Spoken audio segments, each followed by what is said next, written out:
पार्वती का पिता के घर में सत्कार, महादेव जी की नट लीला का चमत्कार, उनका मैना आदि से पार्वती को मांगना और माता पिता के इनकार करने पर अंतर ध्यान हो जाना। ब्रह्मा जी कहते हैं, नारद, भगवान शंकर के अपने स्थान को चले जाने पर सखियों सहित पार्वती भी अपने रूप को सफल करके महादेव जी का नाम लेती हुई पिता के घर चली गई। पार्वती का आगमन सुनकर मैना और हिमाचल दिव्य रथ पर आरूढ़ हो हर्ष से विहल होकर उनकी अगवानी के लिए चले। पुरोहित, पुरवासी, अनेकानेक सखिया तथा अन्य सब संबंधी भी आ पहुंचे। पार्वती के सारे भाई मैनाक आदि बड़े हर्ष के साथ जय जयकार करते हुए उन्हें घर ले आने के लिए गए। इसी बीच में पार्वती अपने नगर के निकट आ गई। नगर में प्रवेश करते समय शिवा देवी ने माता पिता को देखा, जो अत्यंत प्रसन्न और हर्ष से विहलचित होकर दौड़े चले आ रहे थे। उन्हें देखकर हर्ष से भरी हुई काली ने सखियों सहित प्रणाम किया। माता पिता ने पूर्ण रूप से आशीर्वाद दे पुत्री को छाती से लगा लिया और ओ मेरी बच्ची ऐसा कहकर प्रेम से विहल हो रोने लगे। तत्पश्चात अपने घर की दूसरी स्त्रियों तथा भाभियों ने भी बड़े प्रसन्नता के साथ प्रेम पूर्वक उन्हें भुजाओं में भरकर भेटा। देवी, तुमने अपने कुल का उद्धार करने वाले उत्तम कार्य को अच्छी तरह सिद्ध किया है। तुम्हारे सदाचार से हम सब लोग पवित्र हो गए। ऐसा कहकर सब लोग हर्ष के साथ पार्वती की भूरी भूरी प्रशंसा करते हुए उन्हें प्रणाम करने लगे। लोगों ने चंदन और सुंदर फूलों से शिवा देवी का सानंद पूजन किया। उस अवसर पर विमान पर बैठे हुए देवताओं ने पार्वती को नमस्कार करके उन पर फूलों की वर्षा करते हुए स्तुति की। नारद, उस समय तुम्हें भी एक सुंदर रथ पर बिठाकर ब्राह्मण आदि सब लोग नगर में ले गए। फिर ब्राह्मणों, सखियों तथा दूसरी स्त्रियों ने बड़े आदर के साथ शिवा का घर के भीतर प्रवेश कराया। स्त्रियों ने उनके ऊपर बहुत सी वस्तुएं निछावर की। ब्राह्मणों ने आशीर्वाद दिए।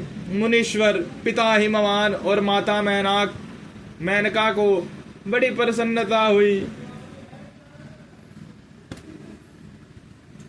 उन्होंने अपने गृहस्थ आश्रम को सफल माना और यह अनुभव किया कि कुपुत्र की अपेक्षा सुपुत्र ही श्रेष्ठ है। गिरिराज ने ब्राह्मणों और वंदी जनों को धन दिया और ब्राह्मणों से मंगल पाठ कराया। मुने इस प्रकार पार्वती के साथ हर्ष भरे माता पिता, भाई तथा भावजाइयों भी घर के आंगन में प्रसन्नता पूर्वक बैठी। तदंतर हिमवान प्रसन्न चित्त से सबका आदर सत्कार करके गंगा स्नान के लिए गए। इसी बीच में सुंदर लीला करने वाले भक्त वत्सल भगवान शंभु एक अच्छा नाचने वाला नट बनकर मैनाक के पास गए। उन्होंने बाएं हाथ में सींग और दाहिने हाथ में डमरू ले रखा था। पीठ पर कठरी रख छोड़ी थी। लाल वस्त्र पहने थे। भगवान रुद्र नाच और गान में अपनी निपुणता का परिचय दे रहे थे। सुंदर नाट का रूप धारण किए हुए भगवान शिव ने मेनका के पास बैठी हुई स्त्रियों की टोली के समीप सुंदर नृत्य किया और अत्यंत मनोहर नाना प्रकार के गीत गाए। उन्होंने वहां सुंदर ध्वनि करने वाले श्रृंग और डमरू को भी बजाया तथा नाना प्रकार की बड़ी मनोहरिणी लीला की। नटराज की उस लीला को देखने के लिए नगर के सभी स्त्री, पुरुष एवं बालक और वृद्ध भी सहसा वहां आ पहुंचे। उन्हें उस सुमधुर गीत को सुनकर और उस मनोहर उत्तम नृत्य को देखकर वहां आए हुए सब लोग तत्काल मोहित हो गए। मैना भी मोही गई। उधर पार्वती जी ने अपने हृदय में भगवान शंकर का साक्षात दर्शन किया। वे त्रिशूल आदि चिन्ह धारण किए अत्यंत सुंदर दिखाई देते थे। उनका सारा अंग विभूति से विभूषित था। वे हड्डियों के माला से अलंकृत थे। उनका मुख सूर्य, चंद्र एवं अग्नि रूप 3 नेत्रों से उद्भासित था। उन्होंने नाग का यजोपवीत धारण किया था। उनके उस सुरमय रूप को देखकर दुर्गा प्रेमावेश से मूर्छित हो गई। गौरव वर्ण विभूषित दीन बंधु, दया सिंधु और सर्वथा मनोहर महेश्वर पार्वती से कह रहे थे कि वर मांगो। अपने हृदय में विराजमान महादेव जी को इस रूप में देखकर पार्वती देवी ने उन्हें प्रणाम किया और मन ही मन यह वर मांगा कि आप मेरे पति हो जाइए। प्रीति युक्त हृदय से शिवा को ऐसा कल्याणकारी वर देकर वे पुनः अंतर ध्यान हो गए और वहां पूर्ववत भिक्षा मांगने वाला नट बनकर उत्तम नृत्य करने लगे। उस समय मैना सोने की थाली में ले रखे बहुत से सुंदर सुंदर रत्न लिए उन्हें प्रसन्नता पूर्वक देने के लिए गई। उनका वह ऐश्वर्य देखकर भगवान शंकर मन ही मन बड़े प्रसन्न हुए, परंतु उन्होंने उन रत्नों को स्वीकार नहीं किया। वे भिक्षा में उनकी पुत्री शिवा को ही मांगने लगे और पुनः कौतुकवश सुंदर नृत्य एवं गान करने को उद्यत हुए।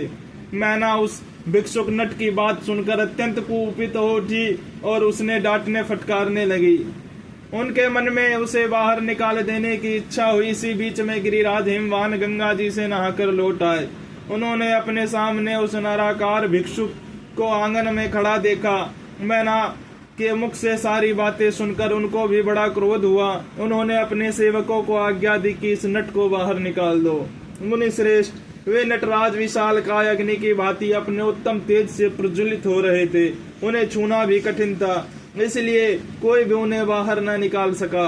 तात फिर तो नाना प्रकार की लीलाओं में विशारद उन भिक्षु शिरोमणि ने शैलराज को अपना अनंत प्रभाव दिखाना प्रारंभ किया। हिमवान ने देखा भिक्षु ने वहां तत्काल ही भगवान विष्णु का रूप धारण कर लिया है। उनके मस्तक पर किरीट, कानों में कुंडल और शरीर पर पीत वस्त्र शोभा पाते हैं। उनके 4 भुजाएं हैं। हिमवान ने पूजा के समय गदाधारी श्री हरि को जो जो पुष्प चढ़ाए वे सब उन्होंने भिक्षु के शरीर और मस्तक पर देखे। तत्पश्चात गिरिराज ने उन भिक्षु शिरोमणि को जगत सृष्टा चतुर्मुखी ब्रह्मा के रूप में देखा। उनके शरीर का वर्ण लाल था और वे वैदिक सूत का पाठ कर रहे थे। तदंतर शैलराज ने उन कौतुककारी नटराज को एक क्षण में जगत के नेत्र रूप सूर्य के आकार में देखा। तात इसके बाद वे महान अद्भुत रुद्र के रूप में दिखाई दिए। उनके साथ देवी पार्वती भी थी। वे उत्तम तेज से संपन्न रमणीय रुद्र धीरे धीरे हंस रहे थे। फिर वे केवल तेजोमय रूप से दृष्टि गोचर हुए। उनका वह स्वरूप निराकार, निरंजन, उपाधि शून्य, निरीह एवं अत्यंत अद्भुत था। इस प्रकार हिमवान ने उनके बहुत से रूप देखे। इससे उन्हें बड़ा विस्मय हुआ और वे तुरंत ही परमानंद में मग्न हो गए। तदंतर सुंदर लीला करने वाले उन भिक्षु शिरोमणि ने हिमवान और मैना से दुर्गा को ही भिक्षा के रूप में मांगा, दूसरी कोई वस्तु ग्रहण नहीं की। परंतु शिव की माया से मोहित होने के कारण शैलराज ने उनके उस प्रार्थना को स्वीकार नहीं किया। फिर भिक्षुक ने कोई वस्तु नहीं ली और वह वहां से अंतर ध्यान हो गए। तब मैना और शैलराज को उत्तम ज्ञान हुआ और वे सोचने लगे, भगवान शिव हमें अपनी माया से छलकर अपने स्थान को चले गए। यह विचार उन दोनों की भगवान शिव में परम भक्ति हुई, जो महान मोक्ष की प्राप्ति कराने वाली, दिव्य तथा संपूर्ण आनंद प्रदान करने वाली है।